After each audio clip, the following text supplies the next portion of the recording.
Okay, girls, I'm gonna go ahead and finish up the notes from yesterday that we started.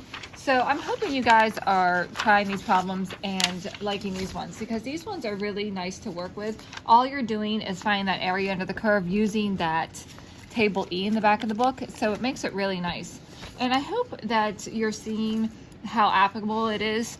And if you are noticing, if you're watching the news at all and you're seeing all of the data about this virus right now, you will see all these normal curves. So, I mean, it is very usable in data presentations. So I just wanted you to see that you are learning it for a reason. It's not just to drive you guys crazy.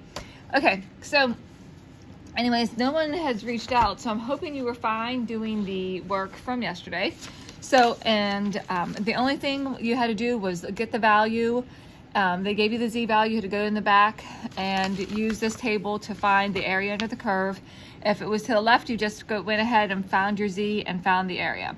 If it was to the right, you had to find that area and then subtract it from 1. And then in between, you had to subtract both. So nothing major. So let's go ahead and go over these ones now.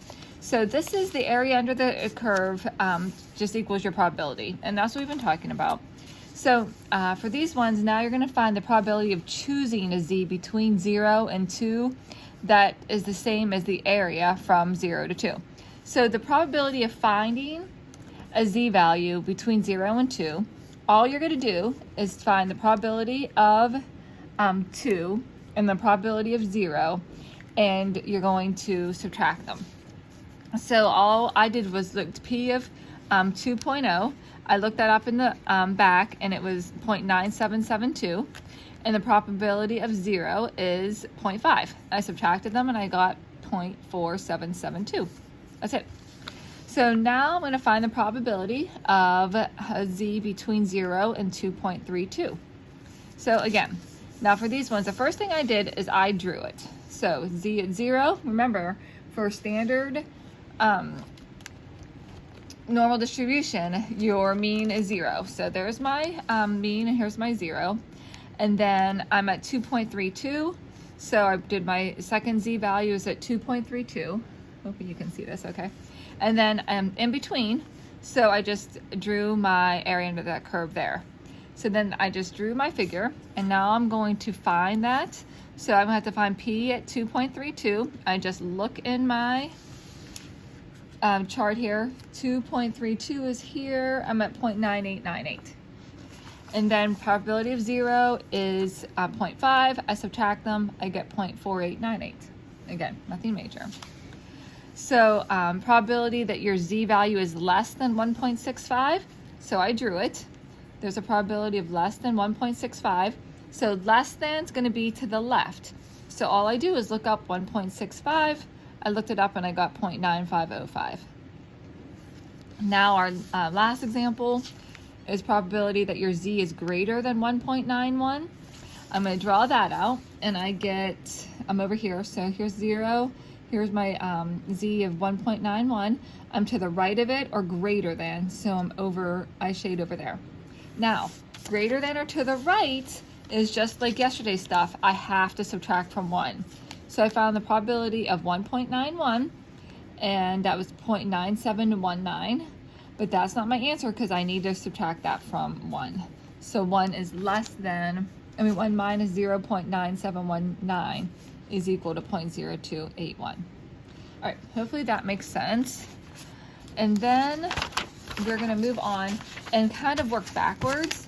The next example says find a Z value such that the area under your curve is between 0 and 0.2123. Now that means you're going to work backwards. So we need some Z value that the area under the curve is this value.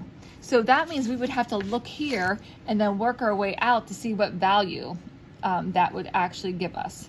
So we're working backwards because we're given the area under the curve and we need to find the Z score. So the first thing I did is I drew it. So I'm looking for a Z value between 0 and Z, and my area is 0.2123. So I already know the area, I just don't know this Z value. So that's what I'm trying to look for. So I know the area, I need to find the z-score and the z-value. So to do that, I need to I would just typically look in here and then work my way back. It's just that, remember, when you're working with between two, you had to use that 0 and subtract. So we're going to have to add that 0.5 then, because this is value here. Remember, let's think about yesterday's stuff. When we were looking for the area under the curve in between two values, we found the z value for this one, we found the z value for this one, and then we subtracted them. So now, if we're going to work opposite, we're given this area and we need to find this. Now we're going to have to add that 0.5 from here to it every time. So if we're on the positive side, so z is going to be positive, you're always going to take the area and always add 0.5 to it. So then I get 0.7123. Now I look in my table for 0.7123. Now that sounds crazy, like because you have to look through all of these numbers to find that value, but it really doesn't take too long because you're going to just get an idea of where it's going to fall and then work back. So 0.7123 is right here. So I'm going to look over, it's 0.5, and then look up 6. So then my answer is a z of 0.56. That's all you have to do. Now the only difference is, how about if your graph looks like something like this? Here's my 0 and here's my z, and I'm given the area here and I need to find this z value. Well, remember, this is going to be a negative value. So instead of adding 5, you're going to subtract 5. So say that this area here is 0.124. So then I would do 0.124 minus 0.5 and then look for that value. So make sure that you're recognizing this is going to have to be a negative z, this would be a positive. So I added 0.5, up here I'm going to subtract 0.5. Okay, so that finishes this section. So here's the assignment. You have it in your notes for this group of work. And then let me know if you have any questions. And then we'll move on next week. I'll probably give you new notes on Tuesday. I'll give you till Monday to finish this up, and then we'll do new notes on Tuesday. But please reach out to me and let me know if you have any questions. I don't want you guys to fall behind. And this section is a nice section. So I hope everybody's doing well. Let me know how you guys are doing, and I hope to see you guys soon.